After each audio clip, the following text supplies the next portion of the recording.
you got to.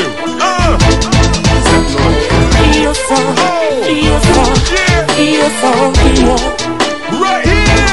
Wait a minute.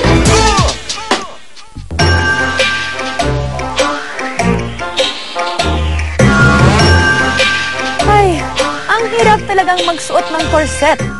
Pero effective naman na pampasexy. Matagal ng sikreto ang corset ng mga kababaihan.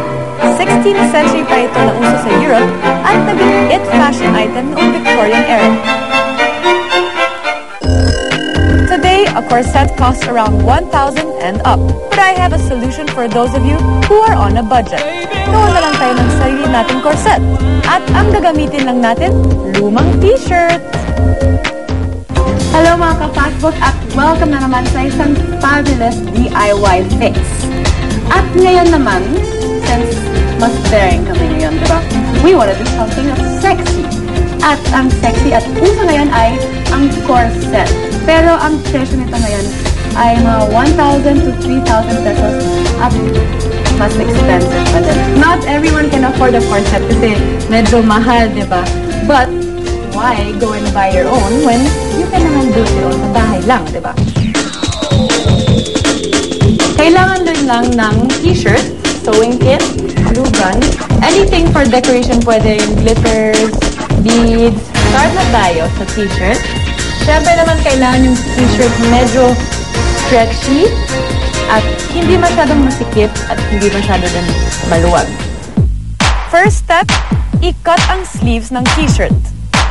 What's nice about yung mga stretch fabrics, di naman kailangan tahiin, diba, yung mga edges. Turn yung t-shirt at gawin tayo ng line from armpit to armpit. Tapos kailangan gupitin dito. Ako mas gusto ko na may konting allowance para pwede ma-fold mamaya. At, so ito ang t-shirt. Parang halter ngayon, diba? Sunod naman, i-cut ang harap ng t-shirt na mala heart shape to form a sweetheart neckline. Dito may mga pads. You can get it from old t-shirts or kahit sa mga tela-tela stores. There. For safety, mas maganda pag sew nyo all around yung pad. After that, pwede nang gupitin ang gitna ng likod ng t-shirt. At syempre, pag kailangan mas tight yung corset, syempre yung sukat ng t-shirt hindi exacto sa katawan. Dapat mas maliit kasi you want a waistline. So, instead of cutting na lang dito, magpo-fold ng mga 1 inch para may butas sa likod. So, ganito yung back ng t-shirt, ng corset. Next step, the key to a nice corset is lace. All you need is mga strings ng tela or kung may eyelets kayo sa bahay, pwede din, pero kailangan mas malinis pag may holes.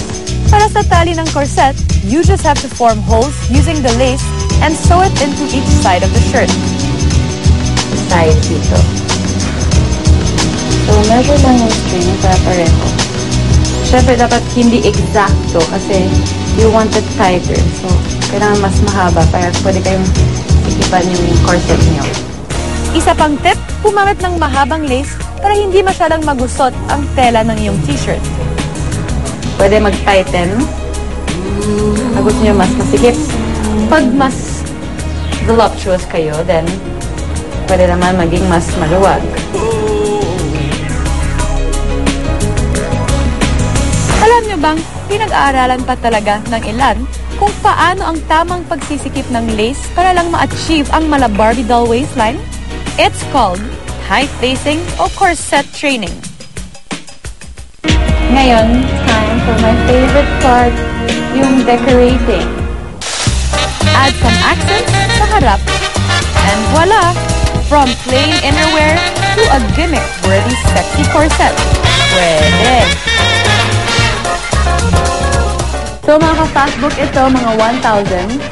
Pero, pag gawin nyo sa bahay lang, from a t-shirt na luma din, mga 200 to 300 pesos lang. Depende sa mga embellishments.